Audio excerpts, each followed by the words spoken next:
Praise the lord. ప్రభునందు ప్రియులరా, బాగున్నారా? ప్రభు అయిన యేసుక్రీస్తు వారి శ్రేష్టమైన నామం బట్టి మీ అందరికీ మరొకసారి వందనాలు తెలియజేస్తున్నానండి. అలాగనే ఈ యొక్క కృపావార్త కార్యక్రమానికి మీ అందరినీ ప్రేమపూర్వకంగా ఆహ్వానిస్తున్నాం. ఎలా ఉన్నారు? ఈ వారం అంతా బాగా గడిచిందా? దేవుని సన్నిధికి వెళ్ళారా? ఆనందించారా? ఎందుకు అనంటే లోకంలో ఉన్న జనులందరికంటే ప్రత్యేకమైన జనం మనం. ప్రభు ప్రేమించి తన కోసం ఏర్పాటు చేసుకున్న జనం మనం.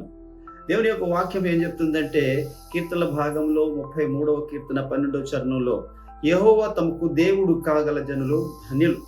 ఏమండి, ఒక పెద్ద కంపెనీలోని ఎన్ఎంసి కంపెనీలో ఉన్నారనుకోండి, అందులోని నేను ఉద్యోగం చేస్తున్నానని ఫలానా ఒక కంపెనీ అని చాలా రకాలుగా ఆ కంపెనీ కోసం గొప్పగా చెప్పుకుంటారు. కానీ మనం గొప్పగా ఏం చెప్పుకుంటామో తెలుసా? యెహోవా మాకు దేవుడు, సృష్టికర్త అయిన యెహోవా మాకు దేవుడు, సమస్తాన్ని సృష్టించిన వాడు ఆయన మాకు దేవుడు. అందుకనే యెహోవా తమకు దేవుడు కాగల జనులు ధన్యులు అని దేవుని యొక్క వాక్యంలో వ్రాయించాడు ప్రభు. ఎందుకు ధన్యులు అనంటే, మొదటిగా ఆయన సృష్టికర్త. ఈ సమస్త సృష్టి ఏదైతే మనకి కనిపిస్తుందో, ఆకాశము, మహాకాశము, భూమి కింద నీరు కింద పాతాళము, ఇలాగ వరుసగా ఏదైతే కనబడుతున్నాయో అవన్నిటికీ సృష్టికర్త ఎవరయ్యానంటే మన దేవుడు యెహోవా. దేవుడు అంటాడు, ఆదియందు భూమి ఆకాశములను సృజించను. దేవుడు ఆదియందు భూమి ఆకాశములను సృజించను. ఆదియందు భూమి నిరాకారముగాను శూన్యముగాను ఉండెను, ఆయన వెలుగు కమ్మని పలుకగా. చూశారండి, సమస్తము సృష్టికి కర్త మన ప్రభు. అందుకనే సృష్టికర్త బిడ్డలం మనం. సృష్టికర్త సమస్తం అయితే మిగిలిన వాళ్ళు కాదా అంటే అందరూ సృష్టికర్త బిడ్డలే. అయితే మనము ఆదిలోని పాపము చేసి, అనగా తను తినొద్దు అని చెప్పిన పండుని తిని అబొమ్మ మోసపోయి సాతాను మోసపరిచి ఏదైతే ఆ పండు తిని పాపము తీసుకొచ్చిందో, ఆ పాపము ద్వారా ఆదాము ద్వారా సమస్త మానవాళి పాపంలో పడిపోయి దేవునికి దూరం అయిపోయాం. అయితే నశించిన దానిని వెదకి రక్షించడానికి ఆ దేవాది దేవుడు, ప్రేమ కలిగిన దేవుడు, పరిశుద్ధుడైన దేవుడు ఆ యొక్క ఉన్నత సింహాసనాన్ని విడిచిపెట్టి మన కొరకు తనను తాను తగ్గించుకొని ఆ యొక్క తేజస్సును విడిచిపెట్టి వాటిని కూడా విడిచిపెట్టి నీ కోసము నా కోసం తను తాను తగ్గించుకొని ఈ భూమికి వచ్చారు. ఆయన సమస్తాన్ని సృష్టికర్త అయ్యుండి కూడా నిన్ను నన్ను వెతుక్కుంటూ ఆయన సృష్టించిన ఈ భూమి మీద వెతుక్కుంటూ వచ్చారు. ఎందుకు అంటే మనము పాపులము. పాపం వల్ల వచ్చు జీతము మరణము. ఆజ్ఞ అతిక్రమమే పాపము. ఆజ్ఞను అతిక్రమించాడు ఆదాము. ఆయన ద్వారా వచ్చిన సంతానమైన మనమందరం కూడా పాపులమై ఉండగా మనం ఎక్కడ నశించి నరకానికి వెళ్ళిపోతాము అని చెప్పి ప్రభు మనల్ని వెతుక్కుంటూ వచ్చాడు. ఇప్పుడు మరలా మనల్ని వెతుక్కొని రెండవసారి మనల్ని ఆయనలో జన్మింపజేసి మనల్ని ఆయన సొత్తుగా ఎంచుకున్నాడు. వీళ్ళు నా సొత్తు అని చెప్పడానికి మనల్ని ముద్రించాడు, పరిశుద్ధాత్మ చేత ముద్రించి ప్రభు అంటున్నాడు, వీళ్ళు నా సొత్తు. అందుకనే దేవుని యొక్క వాక్యం చెప్తుంది, యెహోవా తమకు దేవుడు కాగల జనులు ధన్యులు. ఆయన సృష్టికర్త, మనము సృష్టికర్త బిడ్డలము. ఇప్పటికీ కూడా అలాగ తప్పిపోయిన మొదటి కాలం నుండి తప్పిపోయిన ప్రతి వారి కోసము ఆయన దినమెల్లా చేతులు చాపుతున్నాడు. ప్రయాసపడి భారం మోస్తున్న సమస్త జనులారా, నా యొద్దకు రండి, నేను మీకు విశ్రాంతినిస్తాను. ఏంటా ప్రయాసము అంటే పాపం అనే ప్రయాసము. అదిగో ఆదాముతో ప్రభు అంటున్నాడు, నువ్వు ప్రయాసంతోనే దాని పంట తిందువు, నీ ముఖపు చెమట కార్చి దాని యొక్క పంటను తిందువు అని ఆదికాండం 3వ అధ్యాయంలో ప్రభు చెప్పారు. ఈ సమయంలో మనం ఎంత ధన్యులం అంటే ఆ ప్రభు పిలుపుని అందుకొని చాలా మంది ప్రభుని నిర్లక్ష్యపడుతున్నట్లుగా, చాలా మంది అవిశ్వాసంగా ఉన్నట్లుగా ఉండక ఆయన పిలుపుని విని ఆయన దగ్గరికి వచ్చేసాం మనం. అందుకు ధన్యులం. యెహోవా తమకు దేవుడు కాగల జనులు ధన్యులు. ఆయన యొక్క సృష్టిని సృజించిన ఆ యొక్క సార్వభౌమత్వాన్ని అంగీకరించని వాళ్ళు చాలా మంది ఉన్నారు. ఒక సైంటిస్ట్ అంటాడంట, నువ్వు సృష్టికర్త అయితే నేను కూడా సృష్టించగలుగుతున్నాను అన్నాడంట దేవుడితో. దేవుడు అన్నాడంట, అవునా, సృష్టించగలవా? ఏం సృష్టిస్తావు అని అడిగాడంట. నువ్వు మనిషిని చేసావు కదా, నేను మనిషిని చేయగలను అన్నాడు. అవునా, చేయి మరి అన్నాడట దేవుడు. ఇదిగో చేస్తున్నానని చెప్పేసి గబగబా వెళ్ళి ఇంత మట్టిని తీసుకుని వచ్చాడు. మట్టిని తీసుకొని వచ్చి దానిని బొమ్మ చేయబోతున్నాడు. మరి ఆదియందు దేవుడు మనల్ని మరి ఆ యొక్క మట్టిని తీసి తన చేతులతో మనల్ని సృజించి, ఆయన రూపంలో సృజించి, ఆయన పోలిక చెప్పున సృజించి, ఆయన యొక్క జీవవాయువును ఊదగా మనం జీవాత్మలు అయ్యాం. ఈ రోజున మనలోని ఉన్న ఊపిరి మనకి ప్రభు ఇచ్చిన ఊపిరి. అలాంటి బొమ్మని నేను చేసేస్తాను అనుకుంటూ మనిషి బయలుదేరాడు. ఒక సైంటిస్ట్ బయలుదేరి ఒక మట్టి తెచ్చుకున్నాడంట. వెంటనే దేవుడు అన్నాడంట, నువ్వు సృష్టిస్తానన్నావు, చేస్తాననలేదు. నేను సృష్టించాను, చేసింది కాదు. నువ్వు వెళ్ళి సృష్టించు. మరి అందుకేగా తెచ్చాను మట్టి అంటున్నాడు. మట్టి నాది, నేను సృష్టించాను. నువ్వు మట్టిని సృష్టించి బొమ్మను చెయ్యి అంటున్నాడు దేవుడు. నేనెలా సృష్టించగలను అన్నాడు ఏ సైంటిస్ట్. అందుకే నేను సృష్టికర్తను అన్నాడు దేవుడు. అర్థమవుతుందా?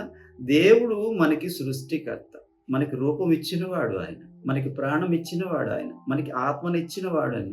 ఈ సృష్టిలో ఏదైతే మన సౌకర్యార్థం, మనం పీల్చడానికి, గాలి తినడానికి, ఆహారం ఉండడానికి మంచి సౌకర్యం సమస్తాన్ని చేశాడు దేవుడు. ఆయన మనకి సృష్టికర్త. ఆ సృష్టికర్తను మర్చిపోయి జనులు ఈ సృష్టిని పూజిస్తున్నారండి. సృష్టిని పూజిస్తున్నారు. ఇదిగో ఉదయాన్నే సూర్యుడు వస్తున్నాడని సూర్యుడిని పూజిస్తున్నారు. ఇదిగో రాత్రి చంద్రుడు వస్తున్నాడని చంద్రుడిని పూజిస్తున్నారు. మరి సమస్తమైన నదుల్ని పూజిస్తున్నారు. మరి ఆయా స్థలాల్లో అన్నిటిని పూజిస్తున్నారు. ఆ పూజించి వాటికి మరి మొక్కుతున్నప్పుడు సృష్టికర్త అయిన వాడు బాధపడుతూ ఉన్నాడు. ఎందుకో తెలుసా? అవన్నీ ఆయన సృష్టించినవి, అవన్నీ నీ కోసం సృష్టించాడు, నువ్వు వాడుకుంటావని. ఆయన అన్ని నీ కోసం ఆయన సిద్ధం చేశాడు, అవి నువ్వు అనుభవిస్తావని. ఒక కుటుంబంలోని ఒక తండ్రి ఆ ఇంట్లో కావాల్సినవన్నీ సమకూరుస్తాడు. గడియారం మనకి మరి సమయాన్ని చెప్పడానికి ఉన్నది. ఫ్యాన్ మనకి గాలి ఇవ్వడానికని ఉన్నది. మరి అలాగనే ప్రతి వస్తువు మనకి సౌకర్యార్థం మరి తండ్రి కొని ఇస్తాడు మనకి. తండ్రి కొనిచ్చాడు కదా, అయ్యో నా ఫ్యాన్ ఎంత చక్కటి గాలి ఇస్తుంది అంటూ ఆ ఫ్యాన్కి దండం పెడతామా? ఫ్యాన్ని పూజిస్తామా? లేదు. వెళ్ళి అవన్నీ కొని ఇచ్చిన తండ్రికి కృతజ్ఞత చెప్తాము. ఇదిగో సమయాన్ని తెలుసుకోవడానికి నాకు ఎంతో ఉపయోగపడుతుందని వాచీకి, గడియారానికి, గోడ గడియారానికి, మరి టేబుల్ క్లాక్కి మనం సాగిల పడతామా? వాటికి నమస్కరించాం కదా. చాలా సింపుల్. సృష్టించిన వస్తువులకి కాదు, సృష్టికర్తను పూజించాలి. ఇక్కడ దేవుడు మన సృష్టికర్త. ఆయన సృష్టికర్తని గ్రహించగలిగితే ఆయన ఎంతో ఆనందించేవాడు అయ్యాడు. ఒక మాట మీకు చూపిస్తాను. రోమీయులకు రాసిన పత్రిక మొదటి అధ్యాయంలో 19వ వచనం నుండి చదువుతున్నానండి. ఎందుకనగా దేవుని గురించి తెలియసఖ్యమైనదేదో అది వారి మధ్య విసిదపరచబడి ఉన్నది. దేవుడు అది వారికి విశదపరచెను. ఆయన అదృశ్య లక్షణములు అనగా ఆయన నిత్య శక్తియు దేవత్వమును జగత్ ఉత్పత్తి మొదలుకొని సృష్టించబడిన వస్తువులను ఆలోచించుట వలన తేటపరచబడుచున్నది. గనుక వారు నిరతులై ఉన్నారు. మరియు వారు దేవుని ఎరిగియు ఆయనను దేవునిగా మహిమపరచలేదు, కృతజ్ఞతాస్తుతులు చెల్లించలేదు. ఆయన తమ వాదముల యందు వ్యర్థులైరి. దేవుడు ఏదైతే దేవుడు అని తెలుసుకోవడానికి మన మధ్యలోని చాలా ఎవిడెన్స్, సాక్ష్యాలు పెట్టారంట. ప్రతి దానిని చూసినప్పుడు అది దానికి వెనకమాల ఎవరో ఒకరు కట్టించిన వాడు ఉంటాడు. ఒక బిల్డింగ్ చూస్తే ఆ బిల్డింగ్ కట్టించిన వాడు ఉంటాడు. ఒక కంపెనీ చూస్తే ఆ కంపెనీకి ఒక అధికారి ఉంటాడు, అధిపతి ఉంటాడు. అలాగనే సమస్తానికి కూడా ఒక అధిపతి ఉన్నాడు. ఆయనే ప్రభు అయిన దేవుడు యేసు. ఆయన అన్ని మన ముందే ఉంచాడంట. ఈ గాలి ఎక్కడి నుంచి వస్తుంది అని ఆలోచించాలి. ఈ నీళ్లు ఎలా వస్తున్నాయి అని ఆలోచించాలి. ఇగో ఈ సమస్తాన్ని నిర్వహిస్తున్న వారు ఎవరని ఆలోచించాలి. కరెక్ట్‌గా టైంకి ఆ సూర్యుడు ఎలాగొస్తున్నాడని ఆలోచించాలి. వర్షం ఎలా కురుస్తుందని ఆలోచించాలి. సైంటిస్టులు చెప్పిన ప్రకారంగా అవును, ఆవిరి వల్ల వర్షం కురుస్తుంది, ఆవిరి సముద్రం నుంచి వస్తుంది, ఇవన్నీ నిజమే. కానీ వాటిని చేసిన వాడెవరు? వాటిని అలాగ నియమించిన వాడెవరు? వాటికి సమయాన్ని అలాగ సెట్ చేసిన వాడెవరు? ఆయనే దేవుడు. అందుకనే ఇగో యెహోవా తమకు దేవుడు కాగల జనులు ధన్యులు. మరి యొక్క సమయంలో ఆయన ఇంకా ఏమై ఉన్నాడు అనంటే, ఆయన శాశ్వతమైన దేవుడంట. ఆయన సీజనల్ దేవుడు కాదు, శాశ్వతమైన దేవుడు. అప్పుడప్పుడు కనిపించే దేవుడు కాదు, ఆయా నెలలో కనిపించే దేవుడు కాదు, ఆయా స్థలాల్లో కనిపించే దేవుడు కాదు, అక్కడ ఒక ప్రాంతానికి స్థిరమైన దేవుడు కాదు. ఆయన శాశ్వతమైన దేవుడు. ఏమంటున్నా తెలుసా వాక్యము? ఆదియందు వాక్యం ఉండెను, వాక్యము దేవుని యొద్ద ఉండెను, వాక్యమే దేవుడై ఉండెను. ఆ వాక్యమే కృపా సత్య సంపూర్ణునిగా మన మధ్య నివసించాను. ప్రభు అంటున్నారు, ఇదిగో నేను ఆది నుంచి ఉన్నాను. ఆది అంటే ఎప్పుడంటే ఈ భూమి మీద చిన్న ఇసుక రేణువు కూడా కలగక ముందు ఆయన ఉన్నాడు. ఎలా ఉన్నాడు అంటే వాక్యమై ఉన్నాడు. వాక్యమై ఉన్నాడు, శబ్ద బ్రహ్మ, శబ్దమై ఉన్నాడు. ఆయన శబ్దంగా ఉన్నాడు. ఆ శబ్దమై ఉన్న దేవుడు ఆకారాన్ని ధరించుకున్నాడంట. ఆ శబ్దమై ఉన్న దేవుడు ఆకారాన్ని ధరించుకున్నాడు, ఒక శరీరాన్ని ధరించుకున్నాడు. ఆ శరీరానికి పేరే యేసుక్రీస్తు, యేసు ప్రభు. అందుకనే ఆ వాక్యమే శరీరధారి అయి కృపా సత్య సంపూర్ణునిగా మన మధ్య నివసించాను. ఆయన శరీరాన్ని ధరించుకున్నాడు. ఎందుకు శరీరాన్ని ధరించుకున్నాడు అనంటే, ఎందుకు శరీరాన్ని ధరించుకున్నాడు అంటే, మనము ఈ శరీరముతో పాపము చేశాము. మనమందరము పాపులమే. మనకు ఊహల్లో పాపము, మరి జన్మలో పాపము, మరణంలో పాపము, అన్నింటిలోని పాపమే ఉంది. మన మాటలో పాపము, చూపులో పాపము, ఆలోచనలో పాపము, ఎప్పుడు కూడా ఏదో ఒక పాపము చేత ఎక్కడో ఒక దగ్గర పడిపోతూనే ఉన్నాం. మరి పాపి పరిశుద్ధుడితో కలవగలడా? మరి పరలోకానికి వెళ్ళగలడా? ఎక్కడి నుంచి అయితే వచ్చాడో అక్కడికి మళ్ళా తిరిగి వెళ్ళగలడా? వెళ్ళలేడు. ఎందుకంటే దేవుడు పరిశుద్ధుడు, పాపలతో ఉండలేడు. ఆయన పరిశుద్ధుడైన దేవుడు, ఆయన శాశ్వతుడైన దేవుడు. ఆ శాశ్వతుడైన దేవుడు ఆయనతో కూడా మనల్ని శాశ్వతంగా ఉంచుకోవడానికి మరి శరీరాన్ని ధరించుకొని భూమి మీదకి వచ్చాడు. ఆ శరీరములో మన శరీరంతో మనం ఏదైతే పాపములు చేశామో ఆ పాపములన్నిటికీ శిక్ష విధించడానికి ఆయన మన తలంపులతో చేసిన పాపాన్ని బట్టి ఆయన తలకి ముళ్ళ కిరీటం ధరించుకున్నాడు. మనం కంటితో చేసిన పాపాన్ని బట్టి ఆయన కంటికి ముసుగు వేయబడింది. మనము నోటి ద్వారా చేసిన పాపాన్ని బట్టి ఆయన నోటికి చేదు చిరక అందించారు. ఆయన మనము చేసిన ప్రతి విధమైన పాపాన్ని బట్టి ఆయన నిలువెల్లా తల నుండి పాదాల వరకు, ఆ చేతులలో మేకులు, కాళ్ళల్లో చీలలు, డొక్కలో బళ్ళెపు పోటు, ఇగో వీపంతా దున్నబడినట్లుగా మరి ఆ యొక్క కొరడా దెబ్బలు ఆయన మన నిమిత్తము మనకు బదులుగా ఆ యొక్క శిక్ష అంతా అనుభవించి ఈ శరీరముతో ఏదైతే మనం చేశామో ఈ శరీరపు పాపము ఆయన శరీరంలో వేసుకున్నాడు. దేవుడు శరీరంలో ఉండడు. దేవుడు ఆత్మ. దేవుడు ఆత్మ గనుక ఆత్మయే ఉంటాడు. ఆయన ఆత్మస్వరూపి అయిన దేవుడు. ఆయన ఆ ఆత్మస్వరూపి అయిన దేవుడు, వాక్యమై ఉన్న దేవుడు, శబ్దమై ఉన్న దేవుడు శరీరాన్ని ధరించుకొని మన మధ్యలోకి వచ్చాడు. ఆయన శాశ్వతమైన దేవుడు. ఆయనకి మరణం లేదు. అయితే మన పాపానికి మరణం ఉంది. పాపము వల్ల వచ్చు జీతము మరణము. ఆ మరణాన్ని తీసివేయడానికే ప్రభువైన యేసుక్రీస్తు వారి భూలోకానికి వచ్చి మన మరణాన్ని ఆయన శరీరంలోకి తీసుకున్నారు. అందుకనే ఆయన మరణించాల్సి వచ్చింది. ఆయనకు మరణం లేదు. ఆయన మరణించాల్సినవాడు కాదు. దేవుడికి మరణం ఉండదు. అది ప్రతి ఒక్కరికి తెలిసిన సంగతే. ఒకవేళ ఎవడైనా మరణించాడు అంటే వాడు దేవుడే కాదు. యేసు ప్రభు అయినా సరే దేవుడే కాదు. అయితే ఈయన మరణించాడు కదా శిలువ మీద అని నువ్వు అడగొచ్చు. ఆ మరణం ఆయనది కాదు, మంది. మనం మరణించాల్సిన స్థలంలో ఆయన మరణించాడు. అది నువ్వు నమ్మినట్లయితే, అది నువ్వు విశ్వాసం ఉంచినట్లయితే ఆయన దగ్గర, అవును ప్రభువా నేను పాపిని, నా పాపముల నిమిత్తమే నీవు మరణించావు, నా పాపముల నిమిత్తమే నీవు ఆ యొక్క సిలువను మోసావయ్యా, నా పాపముల నిమిత్తమే నీ తలకు ముళ్ళ కిరీటం ధరించబడింది అని ప్రతిదీ కూడా ఆయన దగ్గర ఒప్పుకుని నీ పాపాన్ని నువ్వు విడిచిపెడితే, ఆయన యందు విశ్వాసం ఉంచితే, ఇదిగో నీకున్న నీ శిక్ష మొత్తం రద్దు చేయబడుతుంది.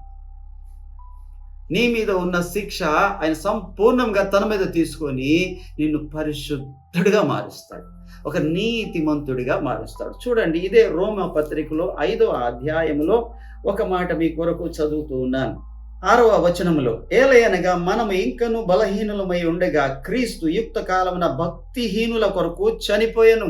యేసుక్రీస్తు ప్రభువారు భక్తిహీనులమైన మన కొరకు చనిపోయారంట. తర్వాత అక్కడ ఏమంటాడంటే, నీతిమంతుల కొరకు సహితము ఒకడు చనిపోవట అరుదు, మంచివాని కొరకు ఎవడైనను ఒకవేళ తెగిపోవచ్చును. అయితే దేవుడు మన ఎడల తన ప్రేమను వెల్లడిపరచుచున్నాడు. ఎలాగంటే, మనం ఇంకను పాపులమై ఉండగా క్రీస్తు మన కొరకు చనిపోయాను కాబట్టి ఆయన రక్తము వల్ల ఇప్పుడు మనము నీతిమంతులుగా తీర్చబడి మరింత నిశ్చయముగా ఆయన ద్వారా ఉగ్రత నుండి రక్షించబడుతున్నాము. దేవునికి మహిమ కలుగునుగాక, దేవునికి మహిమ కలుగునుగాక. ఎంత ఉగ్రత, ఎంత శిక్ష, ఎంత నరకమది! వాటి నుండి విడిపించడానికి శాశ్వతుడైన దేవుడు మరి అశాశ్వతమైన ఈ లోకానికి వచ్చి మరణమే లేనివాడు మరణాన్ని భరించి, మరణాన్ని సహించి 3వ దినమున ఆయన మరణించి 3 దినములు సమాధి చేయబడి 3వ దినమున సజీవుడుగా లేచాడు. ఆయన అంటాడు ప్రకటన గ్రంథంలో ఒక మాట, మరి ఎంత చిత్రమైన మాట చూడండి. ప్రకటన గ్రంథము 1వ అధ్యాయం 18వ వచనం, భయపడకుము, నేను మొదటివాడను కడపటివాడను, జీవించువాడను, మృతుడనైతిని గాని ఇదిగో యుగ యుగములు సజీవుడనై ఉన్నాను, మరియు మరణము యొక్కయు మృతుల లోకము యొక్కయు తాళపు చెవులు నా స్వాధీనములో ఉన్నవి. దేవునికి మహిమ కలుగునుగా. ఎంత మంచి మాట, ఎంత మంచి వాగ్దానం, ఎంత మంచి విడుదలండి ఇది. ఏ దేవుడు ఉన్నాడండి? ఎవరున్నారండి ఇలా విడిపించేవాళ్ళు? పాపి కోసం ప్రాణం పెట్టేవాళ్ళు ఎవరున్నారండి? ఇందాక చదువుకున్నట్టు ఒకవేళ మంచోడు కోసం ఎవడైనా ప్రాణం పెట్టడానికి ఇష్టపడొచ్చేమో కానీ అస్సలు అర్హత లేనోడు కోసం, ఏ యోగ్యత లేనోడు కోసం, పాపి కోసం ప్రాణం పెట్టిన పరిశుద్ధుడిని ఎక్కడైనా చూసారా మీరు? ఆయనే ప్రభువైన యేసు. ఇగో ఆయన అంటాడు, ఇగో భయపడకు, నేను మొదటివాడను కడపటివాడను, జీవించువాడను, మృతుడనైతిని గాని ఇదిగో యుగ యుగములకు సజీవుడనై ఉన్నాను. ఆయన సజీవుడనే దేవుడు. ఒకటి ఆయన సృష్టికర్త, రెండోది ఆయన సజీవుడైన దేవుడు అనగా శాశ్వతుడైన దేవుడు. 3వ మాట ఏమంటే ఆయన పరిశుద్ధుడైన దేవుడు. పరిశుద్ధుడైన దేవుడు మన కోసం ఆయన ప్రాణం ఎందుకు పెట్టాల్సి వచ్చింది అని అంటే, మనల్ని పరిశుద్ధపరచడానికి. పాపలమైన మనం పాపంలోనే ఉండి పాపంలోనే చచ్చిపోతే నరకానికి వెళ్ళిపోతాం. ఆ నరకము నుండి, ఆ నరక బాధ నుండి, ఆ నరక శిక్ష నుండి నిన్ను నన్ను తప్పించడానికి ఆ పరిశుద్ధుడు మరి మన కోసం రక్తాన్ని చిందించి మన పాపములన్నిటినీ కడిగి మనల్ని పరిశుద్ధపరిచి తన కొరకు ఏర్పాటు చేసుకొని ఆయన అన్నాడు, నేను పరిశుద్ధుడను కనుక మీరును పరిశుద్ధులై ఉండండి. మీరు పరిశుద్ధులై ఉండండి. ఎందుకంటే మీరు వెళ్ళబోయే లోకము పరిశుద్ధుల లోకము, మీరు ఉండే లోకము పరిశుద్ధుల లోకము. ఆ లోకంలో పరిశుద్ధులకు తప్ప వేరే ఎవరికి కూడా స్థలము లేదు. ఈ లోకంలో ఎంత ఘోర పాపమైనా సరే పర్వాలేదు, ప్రభు అంటాడు ఆయన యందు విశ్వాసం ఉంచితే ఆయన రక్తము అనగా అప్పుడు ఆయన కుమారుడైన యేసు రక్తము ప్రతి పాపము నుండి నిన్ను నన్ను విడుదల చేస్తుంది. 1 యోహాను పత్రిక 1:7 ఉంటుంది, చదువుకోండి. ఆయన పరిశుద్ధపరిచాడు మనల్ని. ఏమంటాడంటే, నేను పరిశుద్ధుడను కనుక మీరును పరిశుద్ధులై ఉండండి. అందుకనే దేవుడు ఏమంటాడంటే, యెహోవా తమకు దేవుడు కాగల జనులు ధన్యులు. ఎందుకు ధన్యులు అంటే మనం సృష్టికర్త పిల్లలము. విశ్వాసం ఉంచితే నువ్వు కూడా సృష్టికర్త బిడ్డవే. నువ్వు ఆయన నమ్మినట్లయితే నువ్వు సృష్టికర్త బిడ్డవే. రెండవది, మనం శాశ్వతుడైన దేవుని పిల్లలము. అందుకని వాక్యం ఏమంటదంటే, నేను ఉన్నవాడను అనువాడనై ఉన్నవాడను అని నిర్గమకాండంలో ప్రభు అంటున్నారు. ఇంకోటి ఏమంటాడంటే ఆయన నిన్న నేడు నిరంతరము ఏకరీతిగా ఉండే దేవుడు. దేవునికి మహిమ కలుగునుగా. దేవుడు ఇక ఆయన పరిశుద్ధుడైన దేవుడు. ఇక ఒక్క మాట చెప్తాను, ఆయన వెలుగై ఉన్న దేవుడు. ఆయన వెలుగై ఉన్న దేవుడు. ఆయన చీకటి లేదు ఆయనలోని. మన కోసము ఎఫెసీ పత్రిక 5:8లో ఏం రాయబడి ఉందంటే, మీరు పూర్వము చీకటి అయి ఉన్నారు, ఇప్పుడైతే ప్రభు అయిన యేసుక్రీస్తునందు వెలుగై ఉన్నారు మీరు. ఇగో దేవుడు యోహాను సువార్త 8:12 రాయించిన మాట ఏంటో తెలుసా? ఇదిగో నేను లోకమునకు వెలుగై ఉన్నాను, నన్ను వెంబడించువాడు చీకటిలోని సంచరించక జీవపు వెలుగు కలిగి ఉంటాడని ప్రభు చెప్తున్నారు. అయితే ఆ వెలుగై ఉన్న దేవుడు నిన్ను నన్ను ఎందుకు ఏర్పాటు చేసుకున్నాడో ఈ మాట చెప్పి ముగిస్తాను. ఏంటో తెలుసా? ఎందుకు ఏర్పాటు చేసుకున్నాడో తెలుసా? ఆశ్చర్యకరమైన తన వెలుగులోనికి మిమ్ముల్ని పిలిచిన దేవుడు తన గుణాతిశయములను ప్రచురము చేయడానికి పిలుచుకున్నాడు. ఆయన గుణాతిశయములు ఏంటి? ఆయన కృప కలిగిన దేవుడు, ఆయన ప్రేమ కలిగిన దేవుడు, ఆయన శాశ్వతుడైన దేవుడు, మనల్ని విమోచించే దేవుడు, మనల్ని ప్రేమించే దేవుడు అని ఆయన యొక్క గుణాతిశయములు ఏవైతే ఉన్నాయో వాటన్నిటినీ గురించి మరి ప్రచురం చేయడానికి, ప్రకటన చేయడానికి ఇంత త్యాగం చేసిన వాడికి మనమైతే రుణం తీర్చుకోలేము, కానీ చిన్న కృతజ్ఞత చెప్పడానికి ఇచ్చే అవకాశమే ఆ వెలుగై ఉన్న దేవుడి వెలుగు లక్షణాలను లోకంలో ప్రచురించాడు. ఒకవేళ దేవుడు నీకు కూడా ఇలాంటి ధన్యతలు ఇచ్చి ఉంటే మౌనంగా ఉండకు. ఎక్కడ అవకాశం జరిగినా నీ దేవుడు నీ కోసం ఏం చెప్పాడో చెప్పు, నీ కోసం దేవుడు ఏం చేశాడో చెప్పు. కొంతైనా కృతజ్ఞత చెల్లించగల వారమవుతాం. దేవుడి వాక్యము మన వెనికిడిలో దీవించునుగాక. Praise the lord. అందరికీ వందనాలండి.